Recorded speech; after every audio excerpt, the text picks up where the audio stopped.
adik-adik. Selamat hari Minggu. Berjumpa lagi dengan Kakak Novi dalam ibadah pelayanan anak. Apa kabar kalian? Kakak harap kalian tetap sehat, tetap semangat di dalam Tuhan, dan tetap memuji Tuhan dan membaca firman Tuhan walaupun kita berada di rumah saja. Nah, kita akan memulai impa kita, persiapkan Alkitab, persiapkan alat tulis, dan persiapkan hati kita untuk menerima firman Tuhan. Nah, sebelum kita mulai ibadah kita akan berdoa terlebih dahulu. Semua lipat tangannya, tutup matanya, kakak pimpin dalam doa. Bapa kami di dalam surga, Bapa kami mengucap syukur ya Tuhan Yesus atas kasih dan anugerah-Mu. Kami dapat berjumpa walaupun via online ya Tuhan. Tuhan, kami akan beribadah kepadamu ya Tuhan. Mampukanlah kami untuk menerima firman-Mu dengan sungguh-sungguh dan kami dapat melakukan firman-Mu. Terima kasih ya Tuhan Yesus. Inilah kami anak-anak-Mu siap untuk mendengarkan firman-Mu. Hanya di dalam nama Tuhan Yesus Kristus. Haleluya. Amin.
Selamat pagi adik-adik, selamat hari Minggu.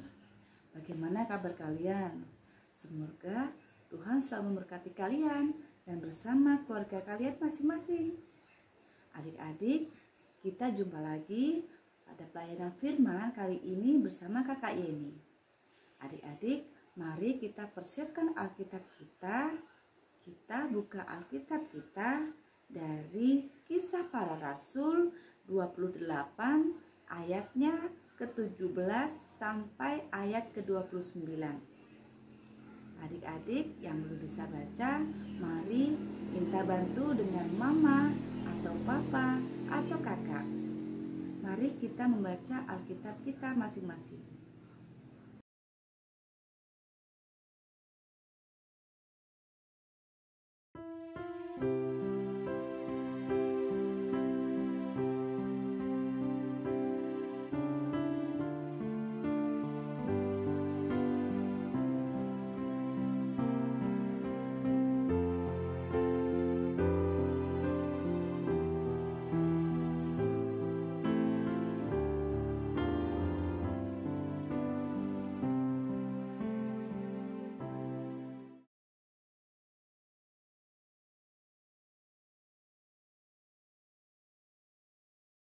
Adik-adik, pagi ini kita akan membahas tentang makna keselamatan.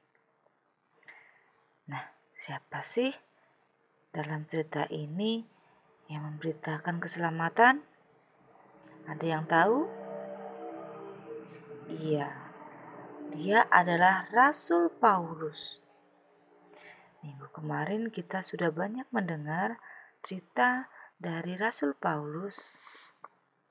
Nah, hari ini kita masih membahas tentang karya keselamatan di mana diceritakan Rasul Paulus kepada setiap orang yang ditemuinya, termasuk juga saudara-saudaranya, yaitu bangsa Yahudi. Dan Rasul Paulus dengan berani menyatakan bahwa Yesuslah penggenapan hukum Musa dan kitab para nabi. Bahkan Tuhan Yesus yang menjadi manusia rela mengorbankan dirinya untuk siapa? Ya, untuk kita, untuk seluruh umat manusia. Dan begitu juga cinta kasihnya yang kekal kepada kita. Namun adik-adik, sayangnya tidak semua dari mereka yang mau mendengar pengajaran Rasul Paulus dan meyakini akan berita keselamatan.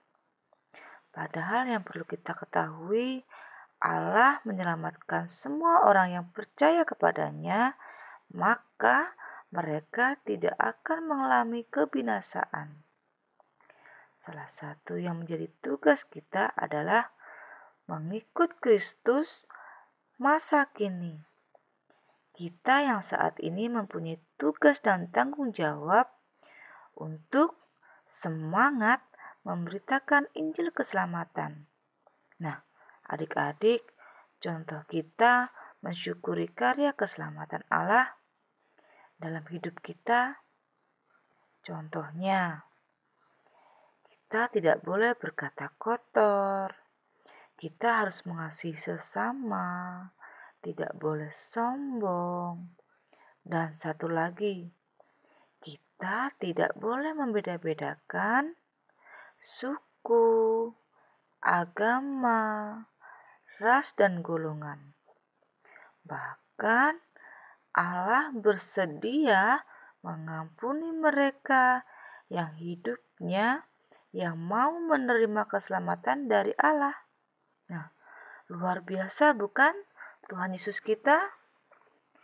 Nah, maka dari itu kita harus tetap yakin dan percaya keselamatan yang diberikan oleh Allah untuk kita. Apalagi dalam masa pandemi COVID-19 sekarang ini, kita masih diberikan kesehatan, masih dapat bermain di rumah, dan kita masih dapat beribadah bersama keluarga, meskipun kita tidak bisa berkumpul bersama-sama. Tapi Tuhan tahu apa yang kita kerjakan dan lakukan dalam hidup kita. Pesan Kakak Yeni kepada adik-adik supaya selalu percaya dan meyakini akan karya keselamatan Allah di dalam hidup kita. Semoga Rasul Paulus dapat menjadi motivasi dalam hidup kita dan firman yang sudah kita dengar boleh diwujud nyatakan dalam kehidupan kita sehari-hari. Nah, sampai di sini firman Tuhan kita. Semoga kita selalu diberkati Tuhan senantiasa bersama keluarga kita masing-masing.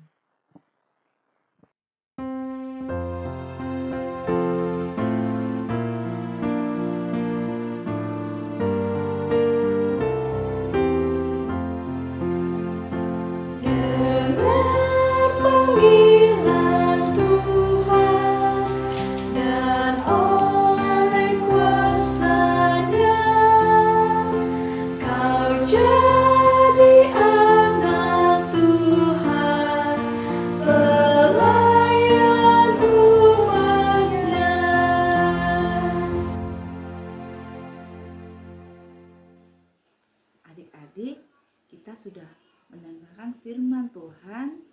Nah, sebelum kita mengakhiri Impa pagi hari ini, Kakak Yeni mau ajak adik-adik satu di dalam doa.